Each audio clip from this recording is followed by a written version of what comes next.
are incredibly healthy, particularly given what people were projecting when COVID first hit. Every month we tend to bring in significantly more revenue over the revenue estimates, and that's a function and really a reflection of the strength of Florida's economy, and we're proud of what we've been able to do. We are concerned about the news that we see with inflation, with how much it's gone up year over year. We were told 6 months ago that no serious person said we were going to have inflation, and actually we know this inflation's real. I've been saying it for many months, and it does represent a threat to having a vibrant economy. It absolutely impacts every family's budget. And then you see things, staples, groceries, gas prices, all those things are really, really significant. Florida has stepped up. We've said we want to bring ships here, want to do whatever we can to help with the supply chain, and we'll continue to do that. So our situation is good. We have a lot of strong fundamentals. You know, some of these national headwinds, I hope that they'll take this inflation seriously, do some stuff for relief on gas prices, because it's really, really important to a lot of folks. Nevertheless, here we are with looking at what we're going to do for the upcoming fiscal year and when we submit our budget. And we're still working on different parts of the budget, but I'm happy to be able to come here today and provide an overview of what our education budget is going to look like in the governor's budget recommendations. And excuse me, as many of you know, we've done an awful lot since I became governor. We've invested in increasing teacher pay. We've invested in early learning. We've expanded school choice. We've invested in vocational and technical education, and we really want to be able to keep that momentum going. And fortunately, we're in a situation where we can keep that momentum going. And so our education budget this year is going to have a lot of wins for families, for students, and for teachers. I'm proud to say that we will be including $600 million to continue to boost teacher pay. We've been doing that the last 2 years. We're going to be able to do it even more, and this is the highest level we will have done over the last 3 years. Our goal is to increase particularly the average minimum salary in the state of Florida so we can continue to attract great people into the teaching profession. When I became governor, the average minimum salary was around $40,000. Now it's close to $47,000, and with our proposal, we're going to be in a really, really good spot. Certainly one of the top 10 in the country, and we may even be in the top 5 in the country. We also had great success this past year with doing bonuses for our principals and for our public school teachers. The school year 2021 was unique because it was COVID, and we were the only large state to have schools open in person for the entire school year. And I think we had a lot of principals, a lot of teachers that worked very hard and did well. So we were able to do $1,000 bonuses for 177,000 total principals and teachers across the state of Florida. And I'm happy to say that we are going to be including those bonus payments in this budget for next year, because we're still having to work very hard. I'm glad that we're in a much better spot on a lot of the stuff. Of course, here at Jacksonville Classic, they've been in-person, normal school from the beginning, but we've now gotten pretty much the whole state in a really good spot, and we want to continue to do that. So those $1,000 bonuses, I think, are very meaningful, and I think it's something that we want to continue to do.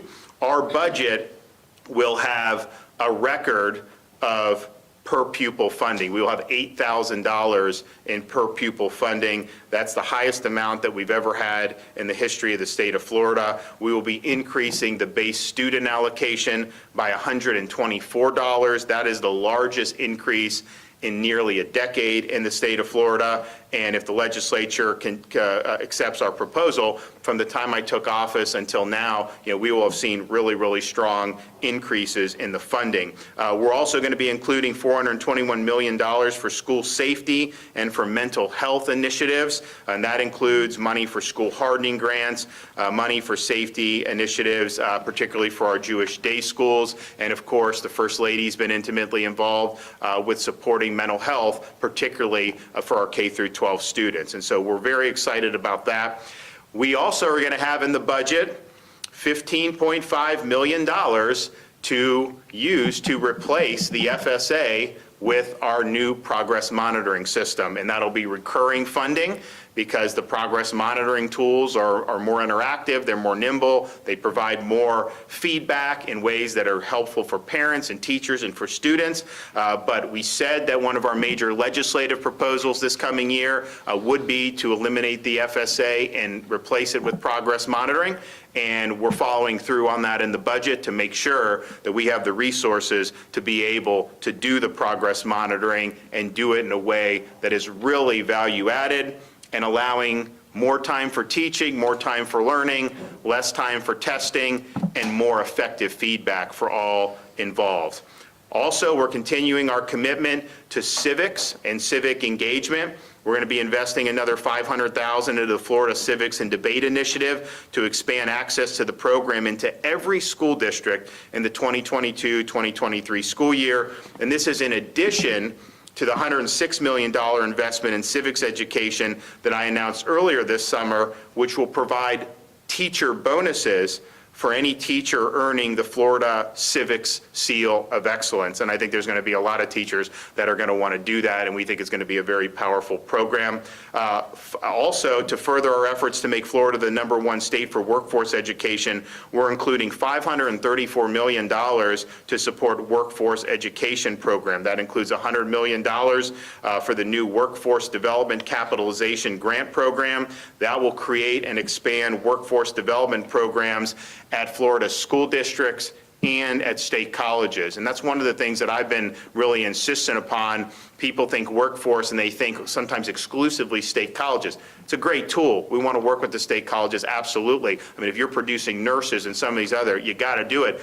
But I also see huge opportunities for our school districts to be able to provide credentials and get some of their students that graduate from high school into jobs immediately. And these are high demand jobs, they pay well, and you're able to really make a good living without having to go into crippling debt. Now, in Florida, we're holding the line on university tuition. It's affordable. We're going to keep it that way. We're not going to let them raise tuition. And so we provide a good value for higher education, but there's a lot of places that don't. A lot of these schools cost a lot. They cost an arm and a leg. Kids go deep into debt, and then they end up with degrees in some instances that they could have had. They end up with degrees that aren't really paving the way for anything. They end up with jobs they could have out of high school.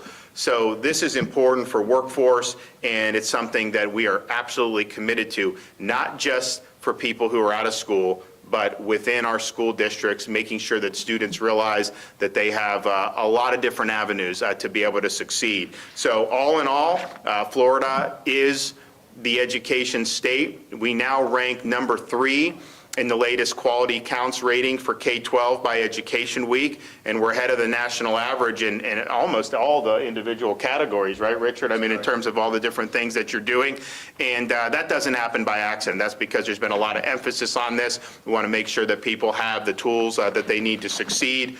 We place emphasis where we think it really matters on things like early learning and early literacy. We're going to be having from our last session, we're going to have these books that are going to be sent out at the beginning of the school year. They're going to be utilizing those here at the Classical Academy. So we're really, really proud to place a significant emphasis on education. I think that to continuing to boost teacher pay, do these bonuses, make sure that we have workforce education, civics, all these things, replacing the FSA with progress monitoring. You know, it's a really, really robust agenda, and we're happy that we're able to do that. We're happy that we're going to have $8,000 per pupil. We're happy that we're going to be increasing the BSA, and we're happy that we're going to be able to continue to give Florida students the ability to succeed. So that's a great announcement. We have some other folks that are going to come up and talk about some other stuff regarding education, so I want to bring them up. So we'll start with the chairman of the board here at Jacksonville Classical Academy, John Rood. Thank you, Governor. On behalf of the students of the school, the teachers, the parents, the administrators, I want to thank you for coming to Jacksonville Classical for this very, very important announcement today.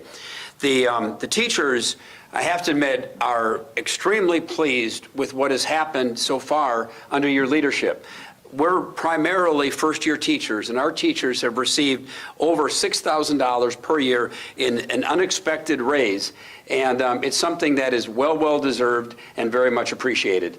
And I think all of us in the school love to hear the depth of support you are going to be providing and funding for the public education system. And we all know how important education is and how important it is to have, for the schools to have the tools to help the children get ahead. So for what you're doing, what you've announced, I want to thank you very much. Appreciate it. Okay, David, come on up. I'd like to second that and thank the governor for coming today and for everything. Jacksonville Classical Academy is a school of more than 100 faculty and staff members, more than 800 students, and we draw our students from every neighborhood, every background in Jacksonville. And parents choose our school because we provide a tuition-free public education that aims to train the minds and improve the hearts of young people through a classical education in the liberal arts and sciences with instruction in the principles of moral character and civic virtue. So when I hear the governor talking about focusing on early childhood literacy and on civics education, I'm very excited about that. And I'm very excited about the support that we've received so far, but the emphasis on getting all students reading on grade level by the time that they're in third grade and getting the students who didn't get there caught up, the emphasis on developing civic knowledge and knowledge for citizenship, that's the kind of education that the teachers here are providing every single day for all of our students. So we're very excited to have the governor's support in that mission. Thank you. Thanks. Okay, and speaking of literacy, we have Jennifer Mills, who's a teacher here at Jacksonville Classic Academy. Good morning. As a public educator, I'm very excited to hear that we're increasing funding for education. It's so important that every child has access to a high-quality education regardless of their zip code or their personal circumstance. So I'm very glad to hear that we're prioritizing education. All right, Richard Corcoran, Commissioner of Education. Thanks, Governor. First, I just want to say it's been an amazing run. When he asked me to be Education Commissioner, I wasn't sure it was going to be this much activity and this much of an agenda on a constant basis. But we always said, what changes education? And before I even get to that point, why is it so important? Education is the one thing left that will save our country, protect our futures, and bring about another 200 plus years of prosperity. So we know that. It's got to be an education. And then how are we doing it? Governor DeSantis from the get-go said ACT, accountability, we got to make sure that we measure, because if you measure, you care. Choice, we've got to give parents choices like we have here at Jacksonville Classical. And the third one is teachers. You got to go out there and you got to get the best and the brightest teachers. I don't care if you teach, you have a great teacher, they could be under an oak tree outside, not even in a building, and they can impart knowledge and truth and wisdom to those children like nobody else can. The one thing that we know, you put a child in front of a great teacher, and maybe they've not had a great education, that one great teacher can change them in one single year. And so when you see this massive investment, and what does that mean? You take the entire Southeast, we're #1 in minimum teacher pay. You take the Northeast, we're tied at best, at a minimum for first. So now you're going to have all these people who want to come to Florida because they're going to get the best compensation and be in an environment where you have great accountability and you have great choice. And it's a game changer. So you look at these metrics that the governor's talking about. Accountability, what's our agenda? We went from 50th and now, as he said, we're #3. And accountability, he's not done on that. We're going to absolutely turn upside down the accountability system by getting rid of the FSA and going to a much more meaningful progress monitoring system where you're tracking these kids throughout the whole year and making sure you can catch them before it's too late and then make the necessary adjustments. Choice, the massive expansion of choice. And I'd be remiss if I didn't thank these legislators who have, under the governor and the legislature, the largest expansion of school choice in the history of the state. And now you have these teacher compensation and this investment in public education, the largest increase in the BSA in over almost a decade, the largest increase in our per pupil funding of $8,000, $188.